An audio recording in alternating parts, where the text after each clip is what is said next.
Halo, kita ketemu pada video pertama, yaitu penjelasan pada subbab optika fisis tentang konsep interferensi Young. Tapi sebelum kita membahas konsep interferensi Young, kita review dulu ya konsep interferensi, biar belajarnya masih terkoneksi dengan konsep sebelumnya sehingga makin paham seperti itu. Oke, perhatikan ini. Ini gambar gelombang permukaan air ya, gambar gelombang mekanis. Nih, kalau sumber gelombangnya cuma satu, ini yang menggetarkannya cuman satu, maka pola di sini yang terbentuk adalah melingkar, menyebar ke segala arah, radial ke sana, ke segala arah, tapi cuma satu gitu, lingkaran-lingkaran kayak gitu, ada puncak, ada lembah. Tapi, kalau sumber gelombangnya ada dua, di sini ada dua, dengan frekuensinya sama, maka dihasilkan dua lingkaran, dari yang satu yang ini dengan yang satu yang ini. Mereka akan berpadu dong ketemu. Nah, berpadu itu berinterferensi maksudnya. Sehingga dihasilkan pola yang nggak cuman melingkar doang, tapi lihat polanya. Ada yang tinggi seperti ini, ada yang nih flat kosong kayak gini. Kalau polanya tinggi seperti ini tinggi, berarti dia interferensinya, penjumlahan gelombangnya saling menguatkan. Interferensi seperti itu disebut interferensi konstruktif kayak gitu ya. Kalau ini terjadi kalau puncak gelombang ketemu dengan puncak gelombang. Jadi dua puncak ya makin tinggi. Tapi kalau yang flat kayak gini datar, ini terjadi saat puncak ketemu lembah. Sehingga interferensinya itu interferensi destruktif atau saling melemahkan. Seperti itu konsep dasarnya untuk interferensi. Nah, pada cahaya, kalau misalkan, di sini ada dua celah nih, jaraknya D, jarak antar celah ini.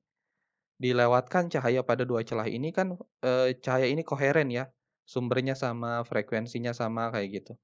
Maka, kita tidak ya, untuk cahaya kita tidak bisa mengamatinya di sini, di jalan ini, karena susah.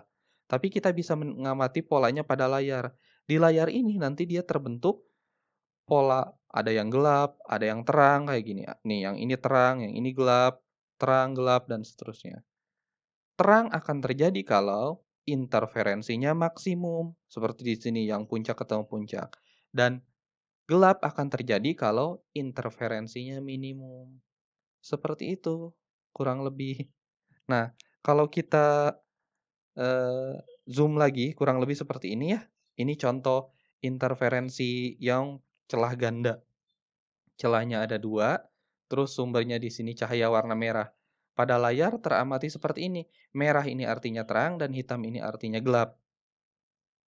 Ini hasil pola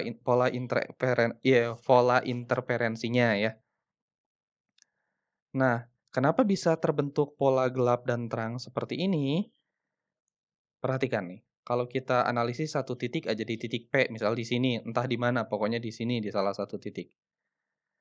Dari 2 celah ini perhatikan, misal dari celah pertama misal S1, dari celah kedua S2, cahaya ini akan jalan dari sini sampai ke titik P. Dari celah pertama ke titik P. Dan dari celah kedua ke titik P, cahaya juga akan jalan seperti itu. Taruhlah dari S1 ke P ini menempuh jarak R1. Dan dari S2 ke titik P menempuh jarak R2. Lihat, lebih panjang R2 kan daripada R1? Nah, maka akan ada beda panjang lintasan. Antara R1 dengan R2 akan ada beda panjang lintasan. Lebih panjang yang R2 ya. Nah, seperti itu lebih panjang yang R2. Kalau lomba lari ini yang si S2 ini rugi ya, karena lintasannya lebih panjang. Segimana lebih panjangnya kalau kita proyeksikan yang ini tek tek tek tek, garis putus-putus ini segini nih, delta ini, panjangnya segitu. Dan kalau kita gambarkan misal ini sudutnya theta, di sini ini juga akan theta. Nah, delta ini kan sama dengan d sin theta kan? Ini sisi miringnya, ini di depan sudut, ini yang di sampingnya. Kalau di sini d cos theta, di sini d sin theta. Jadi delta ini beda panjang lintasan antara, dari celah pertama dan celah yang kedua sebesar d sin theta, seperti itu. Kalau kita zoom lagi analisis, nah kayak gini. Ini yang tadi ya, yang deltanya. Deltanya selisih R2 min R1 ini sebesar D sin theta. Sebesar D sin theta kayak gitu. Ini beda panjang lintasannya.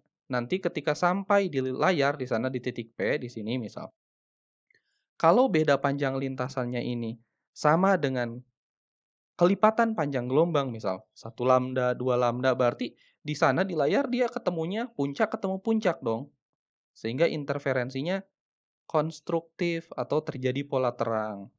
Sebaliknya kalau beda panjang lintasan ini setengah gelombang, puncak ketemunya lembah, nanti interferensinya saling menghilangkan. Sehingga interferensinya jadi interferensi destruktif atau terbentuk pola gelap.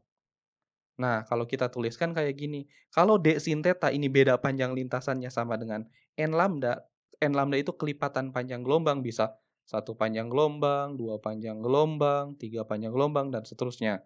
Maka pola terang yang terjadi.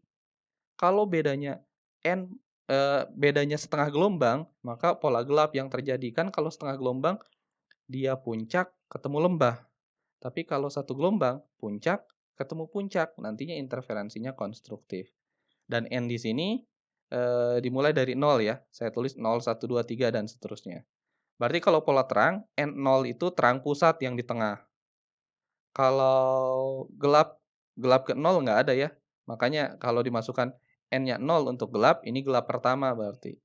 Di beberapa buku, ada yang menulis N-nya itu dari 1. Nggak apa-apa, tapi pola gelapnya berarti bukan N plus setengah, tapi N minus setengah. Hasilnya tetap akan sama. Seperti itu. Oke nih, kita balik lagi ke gambar yang tadi. Ini di sini kita udah dapat dia akan terjadi terang kalau D sinus theta sama dengan N lambda. Dan akan terjadi gelap kalau D sin theta sama dengan N plus setengah kali lambda. Masalahnya adalah kita nggak tahu nih nilai sudut theta ini berapa. Sehingga sinus thetanya sulit dicari. Nah. Tapi satu hal yang pasti di sini. Sudut theta ini pasti sudut yang kecil banget. Sehingga kalau sudut kecil, maka pasti berlaku sinus theta itu mendekati tangen theta, mendekati theta. Aslinya kan sinus theta ini Y dibagi garis yang putus-putus ini nih. Kita sulit mengukur panjang garis yang putus-putus ini. Lebih mudah mengukur Y dengan L ya. Ini jarak dari terang pusat sampai ke pola yang teramati ya. Bisa pola gelap atau pola terang.